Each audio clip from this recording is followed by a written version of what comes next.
wabarakatuh. Pemirsa Bin Bro Jamin dimanapun berada, selamat pagi, siang, sore, malam dimanapun Anda, kapanpun Anda dengan siapapun Anda menyaksikan channel ini. Podcast yang sangat penting, yang penting podcast. Oke, kali ini kita bersama 3 narasumber yang sangat luar biasa. Ada Mas Wandi sebagai Ketua DPW Bro Jamin Jawa Timur, dan dengan mitra Pak Abdul Khalid, juga seorang pengamat politik, seorang pengamat sosial, seorang pengamat budaya, macam-macam aktivitasnya. Kakek. Salam sehat selalu Pak Khalid. Juga dengan Pak Iswanto, ini seorang sahabat Pak, sahabat lama sebenarnya yang kebetulan satu visi dengan kita. Oke, pemirsa, kali ini kita akan ngobrol hal yang mungkin barangkali di luar apa yang kita bayangkan. Beberapa waktu yang lalu kalau pemirsa cek di channel Bin Bro Jamin, kita ngobrol soal bagaimana RUU perampasan aset. Kok lama ini nggak di-drop? Gitu kan? Sudah mulai 2010 ini nggak di-drop. Nah sekarang ini kita mau membincang nih. Saya dengar infonya. Ini pemirsa wajib tahu sesuatu yang luar biasa. Bin Bro Jamin akan menggalang 1 juta tanda tangan secara nasional untuk mendorong agar RUU itu disahkan oleh DPR. Nah, terkait hal ini, nah ini pada Mas Wandi sebagai Ketua DPW Bro Jamin, ini kok sampai pada satu titik menggalang aksi damai 1 juta tanda tangan. Ini awalnya gimana, kemudian sampai pada terjadi hari ini, dan kapan itu Mas masyarakat Indonesia nanti ini? Monggo Mas Wahyu. Oke, kenalkan kami Ketua DPW Bro Jamin Jawa Timur. Sebenarnya terkait dengan itu sederhana sebenarnya. Pemikiran kami biasa saja. Kita dengar, kita tahu. Sejak tahun 2010 pemerintahan Bapak Jokowi sudah merencanakan dan sudah membuat surat waktu itu sampaikan ke DPR terkait RUU perampasan aset. Tapi hingga beberapa tahun, bahkan 2 periode kepemimpinannya, hingga saat ini tidak kelar. Dan kita sama-sama tahu terhambatnya disahkannya undang-undang itu karena hingga saat ini DPR juga belum menyetujui. Bahkan dalam prolegnas yang kemarin juga belum masuk, kan gitu ya. Yang awal awal belum masuk. Kemudian ada juga informasi yang masuk ke Bro Jamin 2025-2009 akan masuk ke prolegnas. Nah, kenapa kami berpikir untuk menggalang 1 juta tanda tangan terkait supaya disahkannya undang-undang perampasan aset itu? Karena kita melihat bahwasanya masyarakat dan rakyat ini sudah jenuh, sudah geram dengan yang namanya korupsi. Coba bayangkan, dari pusat sampai pemerintahan terbawah, semuanya ada koruptor. Dulu belum ada KPK, tidak kelihatan. Sekarang ada KPK, lebih nampak. Tetapi KPK juga belum mampu memberantas yang namanya korupsi secara keseluruhan. Kalaupun ada yang tertangkap, boleh dibilang hanya 10% dari yang sebenarnya korupsi. Dan sementara rakyat Indonesia ini sudah sangat menderita. Indonesia ini miskin itu karena koruptor. Gitu. Dapat kita bayangkan lagi, Pak.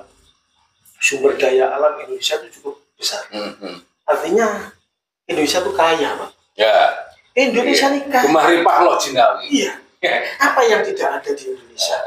Tapi kenapa pemerintah tidak bisa membawa kesejahteraan pada masyarakat? Yang terjadi, masyarakat menjadi objek penderita, objek alat menurunkan harga dengan pajak. Oke, gitu ya. Oke, dapat tahu gitu. Gitu. Yang saya tangkap, koruptor ada di mana-mana. Iya. Serius nggak pemerintah ini membabat koruptor ini, Pak Khalid? Gimana? Kalau melihat dari awal ya, katakan pemerintahan Pak Jokowi ya, sampai sekarang ya nggak serius. Nggak serius. Oke. Kenapa? Karena mungkin ya, mungkin orang-orang yang berkompeten, yang punya kewajiban untuk memberantas korupsi atau melahirkan yang katanya Pak Ketua DPW mengesahkan RUU perampasan aset koruptor itu tidak, ya karena mereka ada di dalam. Mereka itu melingkari undang-undang itu supaya tidak disahkan. Nah, itu satu. Yang kedua, tadi mereka terlibat. Yang kedua, memang lembaga aparat penegak hukum itu tidak semuanya memang bersih untuk mengawasi. Muncullah ad hoc itu KPK. KPK yang sekarang terkontaminasi. Ad hoc-nya terkontaminasi gitu. Jadi ini kalau tidak direwangi, direwangi rakyat yang dipandu oleh DPW Jatim, Projamin, ya bisa-bisa saja tapi lama. Untung kan ada Projamin Jatim. Nah saya dan kawan-kawan lah katakan, ya merespon, juga ingin mengajak seluruhnya, mendorong dan mendukung Projamin Jatim ini supaya sukses dalam rangka 1 juta tanda tangan itu.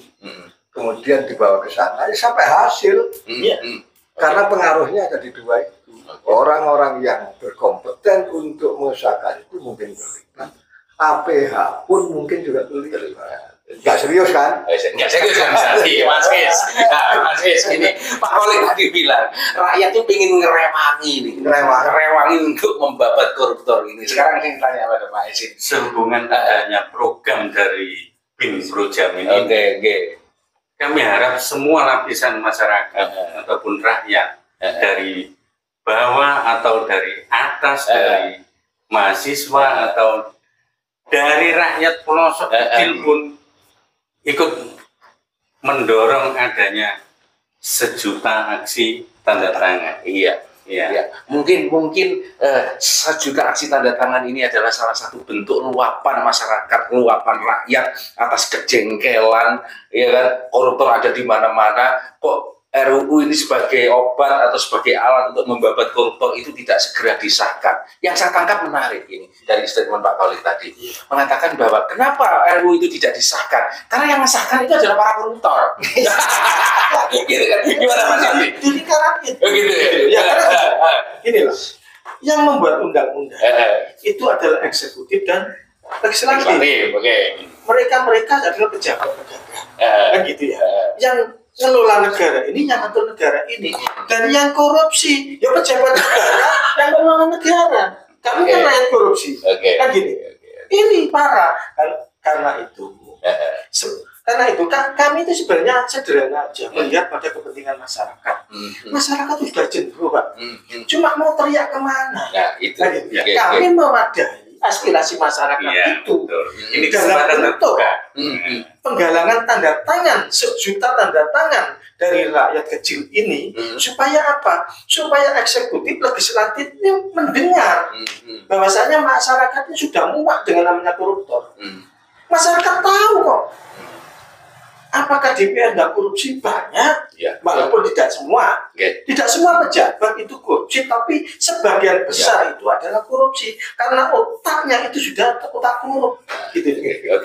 Pemirsa BIN Projamin, ini ada seorang politikus negarawan yang mengatakan bahwa kalau negara tidak bisa berbuat apa-apa mengatur rakyatnya, rakyat itulah yang harus bergerak. Nah, ini ketika korupsi ini, koruptor ini, negara tidak mampu berbuat apa-apa, maka rakyat harus bergerak. Dan Projamin salah satu representasi dari bagaimana geliat masyarakat itu menggalang aksi 1 juta tanda tangan. Saya rasa aksi 1 juta tanda tangan ini bukan aksi yang main-main, aksi yang akan muncul di sekian banyak wilayah di Indonesia ini adalah semacam petisi rakyat. Iya. Ini luar biasa di negara kita ini, ya kan? Ada semacam rakyat membuat petisi nih. Karena apa? DPR sudah mandul, sampai pada kabupaten, provinsi, bahkan pusat, ya kan? Yang tadi Pak Khalid mengatakan bahwa ini kenapa nggak sah? Ya, karena yang mengesahkan itu koruptor. Nah, ini satu kata kunci. Ini adalah petisi rakyat. Ya. Nah, bagaimana Pak Khalid menyikapinya ini? Ya, jadi petisi rakyat itu kan sama dengan kedaulatan rakyat. Oke, kedaulatan. Yang punya negara itu intinya kan rakyat ya. Yang DPR itu kan disuruh. Iya. Kalau rakyat tidak bergerak, ya susah. Ternyata orang-orang nggak pernah bergerak. Iya. Kan dikasih tanggung jawab nggak bergerak. Oke. Kan gitu. Jadi rakyat harus mendorong. Makanya gini Pak Khalid dan Mas Cucu. Kami melakukan gerakan aksi tanda tangan itu. Memulainya itu.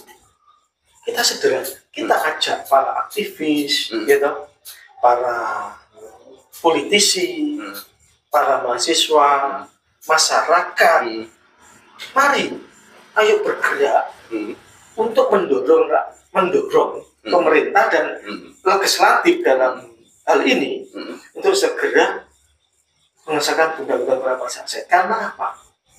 Obatnya ya itu, Pak. Iya. Ya, Pak. Obatnya koruptor itu cuma siji. Perampasan aset bagi koruptor. Kan gitu. Nah, dihukum mati. Jadi melanggar HAM. Kan gitu. Nah, dihukum mati. Sing koruptor. Sing korupsi kan. Rakyat keluargane anak cucune merasakan hasil korupsi. Nah, dimiskinkan, mampus lah dia. Oke. Terima kasih. Pemirsa setia podcast Bin Pro Jamin. Kita telah mendapatkan satu hal yang sangat luar biasa, sangat penting kali ini. Mengatakan bahwa RUU perampasan aset itu adalah obat untuk membabat koruptor. Kemudian juga kenapa itu tidak disahkan? Karena yang mengesahkan itu adalah para koruptor itu sendiri.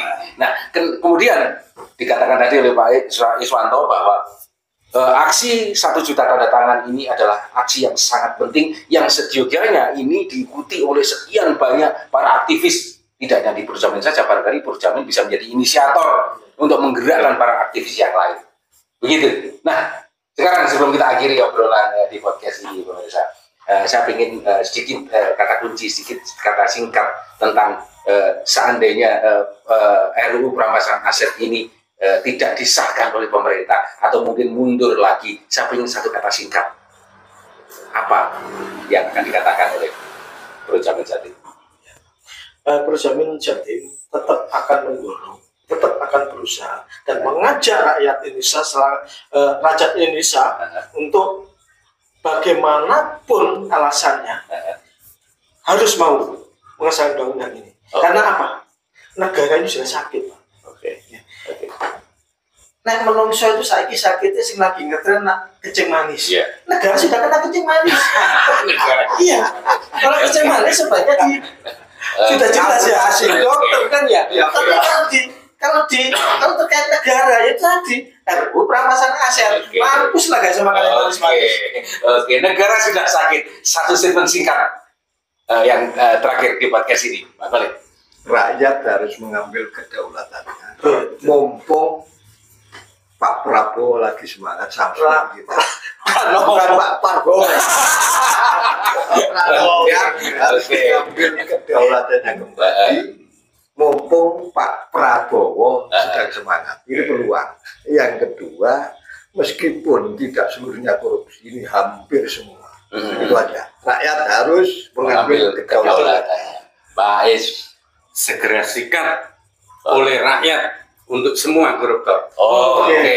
Terima kasih. Pemirsa Bin Pro Jamin Jatim, dimanapun Anda berada, sedang apapun Anda, mungkin sambil nonton podcast ini, sambil ngopi atau sambil apa, kita mendapatkan 3 kata kunci penting tadi itu, bahwa apapun yang terjadi, DPW Pro Jamin Jatim akan mendorong agar RUU itu disahkan dengan cara apapun.